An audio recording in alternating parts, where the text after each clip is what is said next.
vamos a hablar sobre la retinopatía diabética. Se entiende por retinopatía diabética la enfermedad producto de la diabetes. La diabetes mellitus es una enfermedad muy importante que afecta a gran cantidad de seres humanos. Se dice que es la primera causa de ceguera en el mundo. ¿Por qué? Porque hay mucho más diabéticos. Estos diabéticos, si no se controlan, esos niveles elevados de azúcar en la sangre producen daño dentro de los capilares, que son los vasos sanguíneos que nos llevan la sangre hacia los tejidos. Todo el contenido de la sangre, ya sea grasa o ya sea líquido, se sale de la pared de los vasos producto de la glicemia elevada y es lo que va a producir la retinopatía diabética. Esta retinopatía diabética puede tener dos fases. Una fase que es la retinopatía diabética en la cual solamente puedo tener una disminución de la visión. Cuando el paciente tiene la glicemia elevada, la visión cae. Muchas veces solamente al levantarse y tratar de ver el celular, oye, está borroso, eso puede ser que indique que la glicemia está elevada. Así de sencillo, sin tener la enfermedad todavía en la retina. Solamente los cambios refractivos ocurren cuando la glicemia está elevada. Después, si ese paciente no se controla y hay cambios en la retina, yo puedo tener cambios ya que me están diciendo que el paciente ya está afectada esa retina, como son microaneurismas, que son dilataciones de los capilares, exudados, que es grasa que se salió de los vasos, o edema, que disminuye la visión.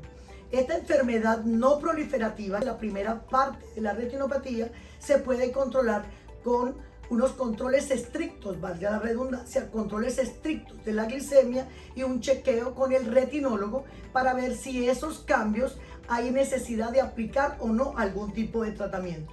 Si ese paciente no se controla, esos cambios siguen avanzando y va a producir cambios que son más severos, como son la isquemia o muerte del tejido retiniano.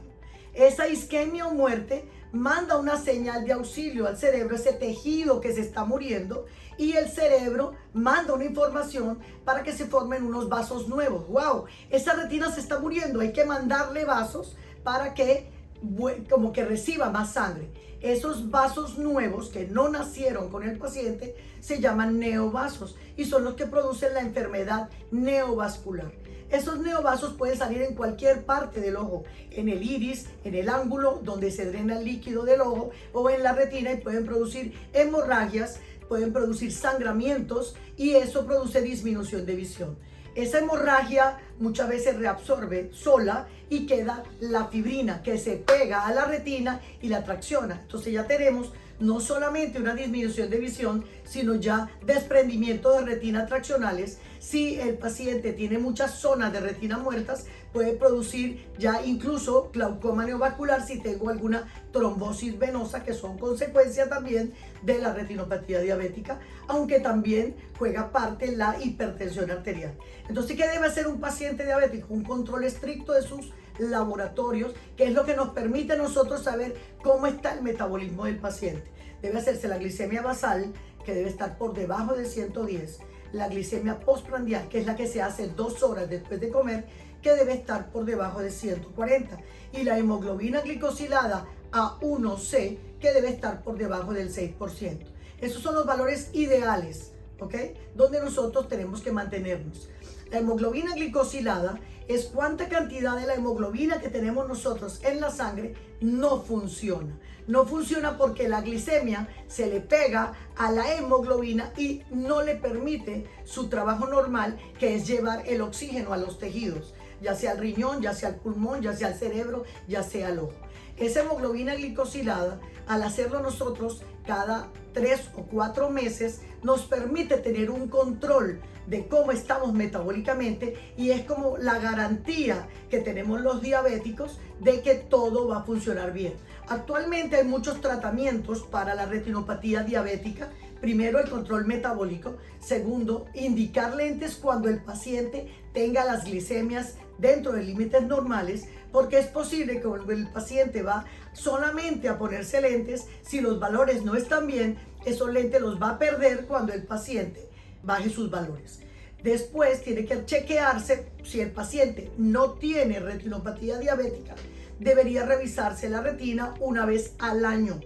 Si el paciente tiene algún grado de retinopatía diabética, se debe revisar cada 6 meses. Si ese paciente hubo la necesidad de indicar tratamiento con láser o con antiangiogénicos, que son unos nuevos medicamentos que han salido desde el 2006 para el edema macular diabético, está demostrado que funciona en retinopatía diabética para el edema macular.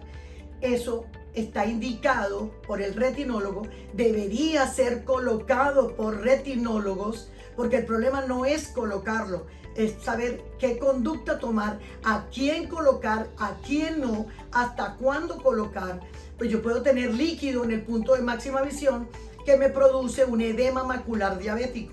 Ese edema macular diabético, el punto de máxima visión, que lo podemos medir por medio de la tomografía de coherencia óptica, que tiene un promedio para los latinos de 250 micras, más o menos 20. Yo tengo la medida de esa mácula, y si tengo un edema macular, esa medida me puede subir 500, 700, 800 micras. Entonces el paciente no va a poder ver. No tiene ninguna otra alteración, solamente un edema macular diabético. Se puede indicar los antiangiogénicos siempre y cuando no tenga tracciones retinianas. ¿Por qué? Porque el antiangiogénico le daría fuerza a esa tracción, y entonces en vez de hacer un beneficio, hacemos un mal, porque va a producir un desprendimiento de retina traccional. Entonces el problema de los antiangiogénicos es saber hasta qué momento tratar, a quiénes tratar, cada cuánto tiempo tratar. Ese antiangiogénico va a mejorar el edema macular y el paciente recupera otra vez su visión. Tiene que entonces tener un control estricto de sus valores y después su chequeo semestral. Los antiangiogénicos también se utilizan en caso de que tengamos retinopatía diabética proliferativa con tracciones.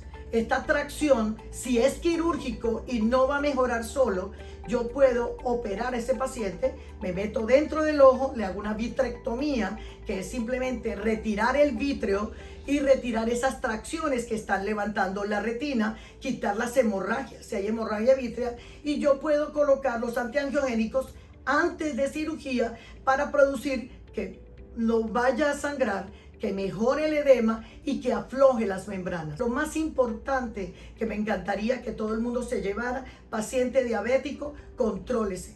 Lo ideal es que tenga sus valores por debajo de 110 hasta 120, 130, la glicemia basal, y la glicemia postprandial a 150, 170.